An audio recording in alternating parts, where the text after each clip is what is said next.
ರೌಂಡ್ಸ್ನಲ್ಲಿ ಮೊದಲ ಸುದ್ದಿ. ಏಷ್ಯಾನೆಟ್ ಸುವರ್ಣ ನ್ಯೂಸ್ನಲ್ಲಿ ರಾಜ್ಯ ರಾಜಕೀಯದ ಬಿಗ್ ಸುದ್ದಿ ಇದು. ಏನ್ ಹಾಗಾದ್ರೆ ಬಿಗ್ ಸುದ್ದಿ? ರಾಜ್ಯ ರಾಜಕೀಯದ ಬಗ್ಗೆ ಸ್ಪೀಡ್ ಆದ ಅಪ್ಡೇಟ್ ಅನ್ನ ಏಷ್ಯಾನೆಟ್ ಸುವರ್ಣ ನ್ಯೂಸ್ನಲ್ಲೇ ನೋಡ್ತೀರಿ. ಇದು ಏಷ್ಯಾನೆಟ್ ಸುವರ್ಣ ನ್ಯೂಸ್ನಲ್ಲಿ ರಾಜ್ಯ ರಾಜಕೀಯದ ದೊಡ್ಡ ಅಪ್ಡೇಟ್ ಇದು. ಕಾಂಗ್ರೆಸ್ನಲ್ಲಿ ಸಂಚಲನವನ್ನೇ ಸೃಷ್ಟಿಸಲಿದೆ ನಾವು ಬ್ರೇಕ್ ಮಾಡುವಂತ ಈ ಸುದ್ದಿ. ಏನ್ ಹಾಗಾದ್ರೆ?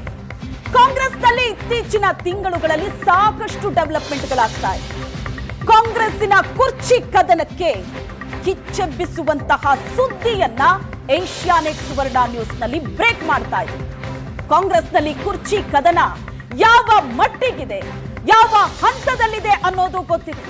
ಆದ್ರೆ ಆ ಕುರ್ಚಿ ಕದನಕ್ಕೆ ಕಿಚ್ಚು ಹಚ್ಚುವಂತಹ ಸುದ್ದಿಯೊಂದನ್ನ ಏಷ್ಯಾನೆಟ್ ಸುವರ್ಣ ನ್ಯೂಸ್ ಬ್ರೇಕ್ ಮಾಡ್ತಾ ಇದೆ.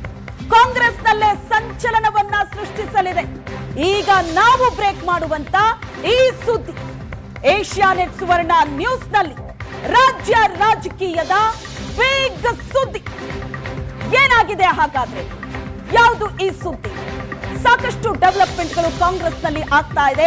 ಅದೆಲ್ಲದರ ಮಧ್ಯೆ ಆಗಿರುವಂತ ಈ ಬೆಳವಣಿಗೆ ಏನು? ಅದು ಕೂಡ ಕುರ್ಚಿ ಕದನಕ್ಕೆ ಕಿಚ್ಚು ಹಚ್ಚೋಲಿರುವಂತಹ ಈ ಸುದ್ದಿ ಏನಿದು ಹಾಗಾದ್ರೆ?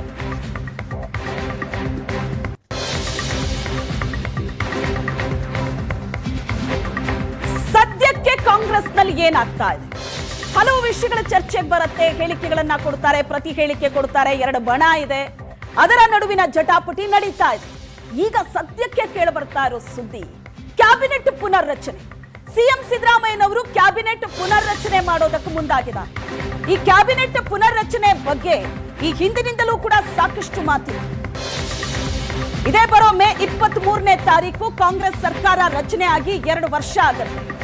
ಅಷ್ಟರೊಳಗಡೆ ಕ್ಯಾಬಿನೆಟ್ ಪುನರ್ರಚನೆ ಮಾಡೋದ್ರ ಬಗ್ಗೆ ಸಿಎಂ ಸಿದ್ದರಾಮಯ್ಯನವರು ಮುಂದಾಗಿದ್ದಾರೆ.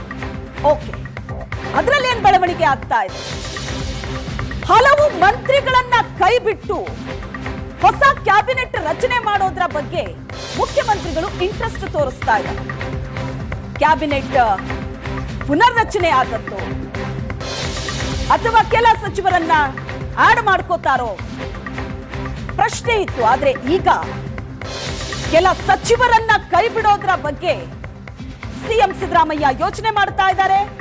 ಹೈಕಮಾಂಡ್ಗೆ ಅನುಮತಿ ಕೇಳಿದ್ದಾರೆ ಸಿದ್ದರಾಮಯ್ಯ. ಯಾವ ಸಚಿವರು ಹಾಗಾದ್ರೆ?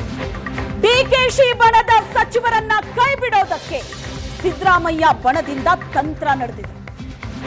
ಅಧಿಕಾರ ಹಂಚಿಕೆ ಚರ್ಚೆಯ ವೇಳೆ ನೇರ ಯುದ್ಧಕ್ಕಿಳಿದ್ರ ಸಿದ್ದರಾಮಯ್ಯ. ಹಾಗಾದ್ರೆ ಈ ಕಡೆ ಸಿದ್ದರಾಮಯ್ಯನವರ ಬಣದವರು ಆಕ್ಟಿವ್ ಆಗಿದ್ರು, ಸಿದ್ದರಾಮಯ್ಯನವರು ಸೈಲೆಂಟ್ ಆಗಿದ್ರು. ಸಿದ್ದರಾಮಯ್ಯನವರ ಬಣದವರು ಸಭೆ ಮೇಲೆ ಸಭೆ ನಡೆಸ್ತಾ ಇದ್ರು. ಸಿಎಂ ಬದಲಾವಣೆ ಆಗಿದ್ದೇ ಆದ್ರೆ ಈ ಸಮುದಾಯಕ್ಕೆ ಕೊಡಿ, ನಮಗ್ ಕೊಡಿ, ಈ ತರದ ಹಲವು ಚರ್ಚೆಗಳಿತ್ತು. ಆದ್ರೆ ಈಗ ಆಗ್ತಾ ಇರೋ ಬೆಳವಣಿಗೆ ಏನು? ಡಿಕೆಶಿ ಬಣದ ಸಚಿವರನ್ನ ಕೈ ಬಿಡೋದಕ್ಕೆ ಸಿದ್ದರಾಮಯ್ಯ ಬಣ ತಂತ್ರ ಮಾಡ್ತಾ ಇದೆ. ಅಧಿಕಾರ ಹಂಚಿಕೆ ಚರ್ಚೆಯ ವೇಳೆ ಈ ಮೂಲಕ ಸಿದ್ದರಾಮಯ್ಯನವರು ನೇರ ಯುದ್ಧಕ್ಕಿಳಿದ್ರ. ಡಿಕೆಶಿ ಬಣದ ಸಚಿವರನ್ನ ಕೈ ಬಿಡೋದಕ್ಕೆ ಹೈಕಮಾಂಡ್ ಅನುಮತಿ ಕೇಳಿದ್ದಾರೆ ಸಿದ್ದರಾಮಯ್ಯನವರು.